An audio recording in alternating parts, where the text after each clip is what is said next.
ఈరోజు మూసీ నది ప్రక్షాళన కార్యక్రమంలో ఆ పరివాహక ప్రాంతాల్లో ఉండే ప్రజలందరూ కూడా తీవ్రమైన భయాందోళనతో బతుకుతా ఉన్నారు అధ్యక్ష.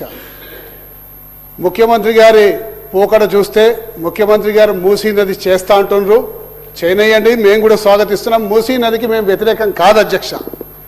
కానీ చాలా సందర్భాల్లో ముఖ్యమంత్రి గారు మేము మూసీ నది చేయబోతుంటుంటే బీఆర్ఎస్ పార్టీ అడ్డుపడుతుంది, బీఆర్ఎస్ పార్టీ చేయనిస్తలేదు, ఇదేనా వాళ్ళ పని అని చెప్పేసి అంటా ఉన్నారు అధ్యక్ష.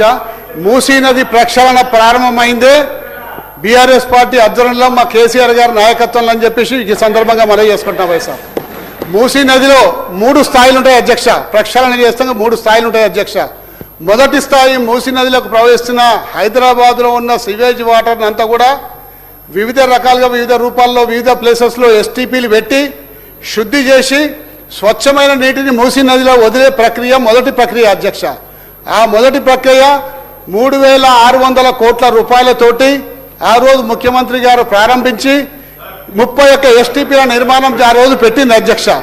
దాని తర్వాత అవి 31 ఎస్టీపీలు దాదాపు 75% పూర్తి. సార్ షార్ట్ డిస్కషన్ పెట్టండి, అందులో కూడా పార్టిసిపేషన్ చేస్తాం సార్.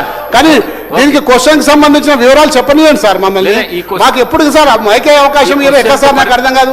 క్వశ్చన్ కు పరిమితం కాండి. అవును సార్, క్వశ్చన్ దానికి సంబంధించిన వివరాలు చెప్తున్నాం కదా సార్. ఉన్న క్వశ్చన్ కే పరిమితం కాండి సార్. క్వశ్చన్ కే పరిమితం అవుతున్నాం సార్.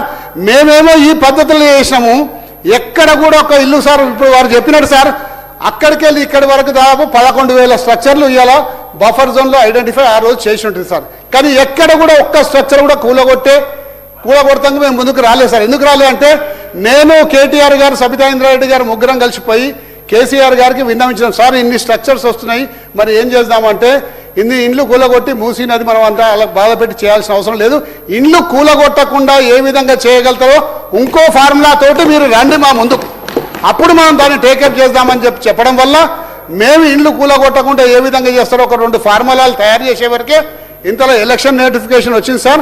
ఆ ఎలక్షన్ నోటిఫికేషన్ తర్వాత ప్రభుత్వం మారిపోయింది. ఈ ప్రభుత్వం కక్ష కట్టినట్టు ఇవాళ పేద ప్రజల మీద పడి వాళ్ళ ఇళ్లకు 2 మార్కులు పెట్టి నిద్రాహారాలు లేకుండా చేసింది సార్. నిద్రాహారాలు లేరు, ఇవాళ మనుషులు నిద్రపోతలేరు, అన్నం పెట్టలేరు. ఎప్పుడు మా ఇంట్లో కాలేరు వెంకటేష్ గారు, దానం నాగేందర్ గారు. అధ్యక్ష థ్యాంక్ యూ సార్.